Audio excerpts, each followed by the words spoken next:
A very warm welcome to this World Cement Spotlight. In our special Spotlight features, we take some time to talk to companies that are active in the cement industry, and we look at trends and themes in the work they are doing in the sector. I'm Elizabeth Corner, Senior Editor, and I'll be hosting the Spotlight today. We'll be talking about how cement manufacturers can accelerate their journey in digitisation. And to that end, I am joined by Graham Kawulka from Nanoprecise Sci Corp and Jorge Gamarra from Holcim. So welcome, Graham, and welcome, Jorge. It's great to see you both. Hello. Thanks for having us. First, I'll offer a short bio for each of my guests before we start. Graham Kawulka is the Chief Commercial Officer at Nanoprecise Sci Corp, helping commercialize predictive monitoring and maintenance solutions. Jorge Gamarra is the Head of Maintenance Technology with a pivotal role in the Plants of Tomorrow initiative at Holcim. Some background on the two companies represented in this spotlight. Nanoprecise Sci Corp is an automated AI-based predictive maintenance solution provider that facilitates early detection of small changes in machine operations well before they impact production or cause downtime. The company specializes in the implementation of AI and industrial IoT technology for predictive asset maintenance and condition monitoring. Holcim Limited is a Swiss multinational company that manufactures building materials. As a global leader in sustainable building solutions, Holcim is enabling greener cities and smarter infrastructure while improving living standards around the world. With that said, I'd like to open today's discussion by asking you, Jorge, if you could please introduce us to Holcim's Plants of Tomorrow initiative. Yes. So Plants of Tomorrow is a new program that we launched in Holcim a couple of years ago. And the idea is to somehow make a step change in the industry, applying completely new technologies in the cement industry that in the past we were basically not using. So as you know, cement is a very conservative industry. But now Holcim believes that making these investments in new technologies, really we can reach very important change in the way that we manufacture cement and also in the way that we are, let's say, helping to decarbonize our world. And so I'm interested in what technologies can help cement manufacturers improve their performance and achieve their net zero goals. Yes, so we have a huge variety of technologies. So we have a portfolio with more than 100 products, which are some of them internal development and some of them they are say taken from the shelf. These technologies are focused on enhancements of the machines and also the process. With this, we help, let's say, to improve the performance of our cement plants and also to achieve our goals in regards of net zero. Technologies like, for instance, what Nanoprecise is offering with smart sensors give us a full visibility on the status, on the health status of the machine. And with this, help us, specific the maintenance teams at the cement plant, to identify failures in advance, that they can well plan it, and we can avoid really important damages in the machines and, of course, production loss when the machine is done. Do you have anything to add to that, Graham?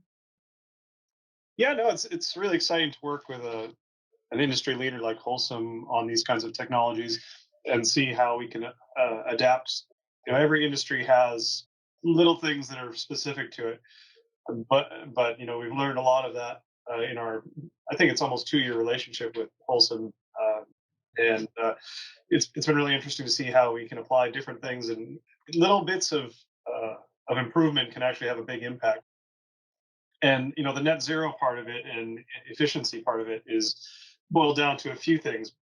Keeping teams focused on things on the machinery that needs help is one, but the other part is a non-healthy machine also uses more power to run it. So the statistics there are roughly 10% more power for an unhealthy machine on average. Can be more, can be a little less, but on average. So you're essentially having a 10% of the power you're consuming on machinery that's unhealthy just being dumped down the drain. So there's the predictive maintenance to keep people focused and working on the machines that are unhealthy, but it's also trying to improve overall energy efficiency as well. Fantastic. I am interested in the predictive maintenance side of things. So perhaps you can elaborate on how the predictive maintenance efforts fit into that Plants of Tomorrow initiative. Yes, that is so a key element. As I was mentioned, cement industry is quite conservative, and they have basically three pillars. So one is the quality, the other is the process, and the other one is, of course, the maintenance, because we need to maintain our big assets. And predictive maintenance is a key because we need to know in advance when a machine is going to stop. And using new technologies, so like smart sensors or artificial intelligence to monitor our machines, give us the, let's say, the time in advance that we didn't have in the past. So in the past, we were basically repairing the machines when the machines are broken because we didn't have the possibility to know in advance that something is broken or something is going to be stopping the machine because something is happening internally in the machine.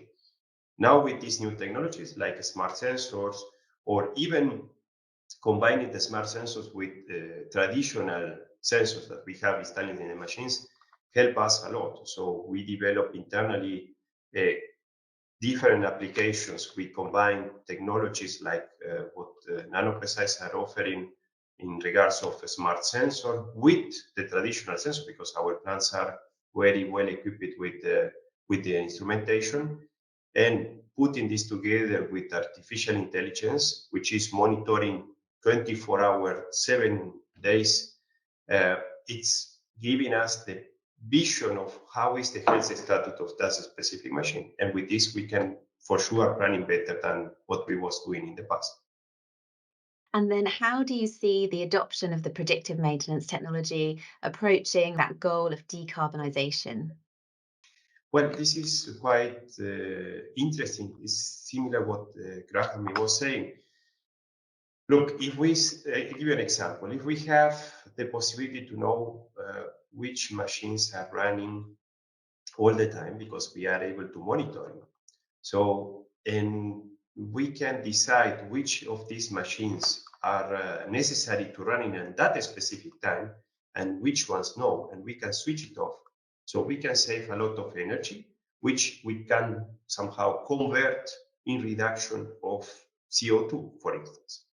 So the unnecessary use of machines, because okay, we have big facilities which quite a lot of machines, is key to determine so how much CO2 we are producing in regards of electrical consumption. So the relation is 1-to-1. So thanks to this, say, new predictive maintenance, we can avoid this generation of CO2 by stopping machines which we are not necessarily using at that specific time. Yeah, I think it's also interesting to look at this as there's the environmental aspect of it, but there's also a social aspect of it from a safety point of view. And there's a stat that was put out by a consultant organization last year that 50% of all safety incidents reported actually occur during an unplanned event of some kind. So there's this angle of, okay, well, if you're running around with your hair on fire trying to solve a problem that was unplanned, then you're probably going to have more safety incidents, and that's borne out in that stat. So there's a position here where, and on top of that, you may do the repair incorrectly. So now you're sort of contributing again to more impact on the environment because, okay, well, now we're running things, we're back up and running, but we're not as efficient as we could be because we did the repair in a very rushed manner as opposed to trying to get it done right and planned accordingly. So there's a number of pieces to this, safety, environmental, overall efficiency, not wasting spares. It sort of goes on and on and on and compounds over time. Jorge, let me ask you, how does Holcim approach change management to ensure effective use of the technologies such as predictive maintenance? Well, this is something that the practice that we are having in the company since many years. I think it's not only related to the new technologies. In the past, to implement certain, let's say, new systems in the company, we were having the same approach. Basically, we base a lot on the resources that we have at the regional level, which help us to distribute and to communicate with the plants. So from the corporate level to the regional, to the plants, and bring all the new technologies or even new systems to implement it at the plant level. So this is it's a quite old approach that we have, but is giving good results in terms of the adoption of the new technology. The other thing what we are normally having at the plant level is specific people which are basically taking the hand of the end users and explain how to use the technology, how to profit from the new features of this technology. And this is how we are quite successful on the deployment of these new technologies at the plant level. Yeah, it's really interesting to see how Holcim has done it. Appointing champions at the corporate level, I think, has been really powerful for them. I think they also do an incredible job of highlighting, I guess, what I call champions, or people that have been early adopters, and really, I guess, I look at, if you want to change behavior, then you have to show incentives. And the incentive I think Holcim has done is not purely financial, but also from a culture and leadership perspective of trying to recognize people who are adopting new things and the results that comes from that. So, holding people up as an example. And I think that's, how you want to change big companies. You have to have some financial incentive, but also a cultural shift. And I think they've done a pretty interesting and good job of that. Great. Now, to finish up our conversation, I wanted to talk about the future direction of digital maintenance at Holcim. So I'm interested to know, what new technologies or new trends are you most excited about in this particular field? Well, so as I said, we are having quite a lot. So we go from the smart sensors to using artificial intelligence to, so basically, once I was talking with one maintenance manager, and he was a very old guy, and he was telling me that his dream it was that the machines tell him where the machine has a pain. So based on that, I started to build the concept of this digital maintenance of these new technologies applied for the maintenance of the standard maintenance. And actually, we move into that direction. And this give us the possibility to play with quite a few technologies. So smart sensors, drones, robots for inspections, artificial intelligence, but all these systems that I mentioned, at the end, these are interconnected systems. That's why for us, when we work with suppliers, one key element to decide that we work with them or not is, for instance, the openness of their system. Because as I said, we need to connect to our systems. We are not having any possibility to have a kind of black box or something that is unique. We need to have, let's say, flexible systems that we can somehow make it interacting with other systems. That could be a drone, or could be a robot, or an artificial intelligence that is developed in Holcim. That is the case that, for instance, we are now working with Nanoprecise in these integrations from their system to our systems. And this is, I think, the tendency and the line that we are having for the future. you hit on a couple of really good points there. I'm really fascinated to see how drones and inspection equipment come into play as that last mile. Even 3 or 4 years ago, I had this vision of our system picks up a fault of some kind. Before it even goes to a technician, you send out the robot dog and it runs around and takes a video. Uh, you know, so by the time a technician looks at it, they've already had an inspection. They didn't even have to go, and then they get to review some video, maybe even motion amplification or something like that, so they can review it right then and there without ever having to get out of their chair and go and see the equipment. It's already done. So I'm really interested to see how that picks up over time, and I think we're starting to see some of that, but I think it's still very early days. I think one of the other things is still the AR, VR side of things for how do you empower a young workforce with the knowledge of your experienced workforce that's retiring or leaving the industry. We're seeing some challenges there in all industries, not just building material production. So I'm kind of curious to see where that goes, and that's really reliant upon connectivity technologies, 5G, et cetera. How does that enter into the industrial complex? Rather than just watching a YouTube video, really getting it into plants.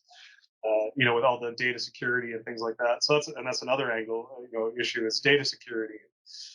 That transparency and all that 5G connectivity, but how do you keep the pirates out? So all of those are going to be interesting challenges over time, and I think it's going to be increasing productivity. At the end of the day, is the key. While you adopt new technology. Fascinating stuff. Any final thoughts from both of you today? The future on new technologies applying to especially heavy industry like cement or also mining, it's quite wide.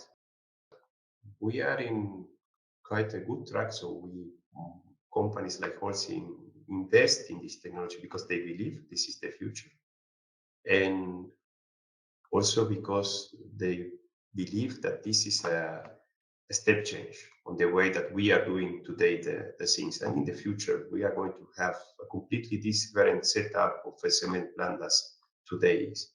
And this is the right path to build that plants of tomorrow idea. Yeah, and I'd just like to say thanks, Jorge, for your time. I know you're a very busy gentleman. I think it's sharing your knowledge and the example that Holcim is putting forth into the world of how to build plants of tomorrow for cleaner building materials and more efficient and safer, I think is amazing. And I just want to say thanks for your time. Thanks for all of you. Thanks for the opportunity. Well, we continue working together. Well, thank you both on behalf of World Cement. It was a pleasure talking to you. You can visit Nanoprecise's website at nanoprecise.io and Holcim's at holcim.com. Thank you so much for watching this special World Cement Spotlight.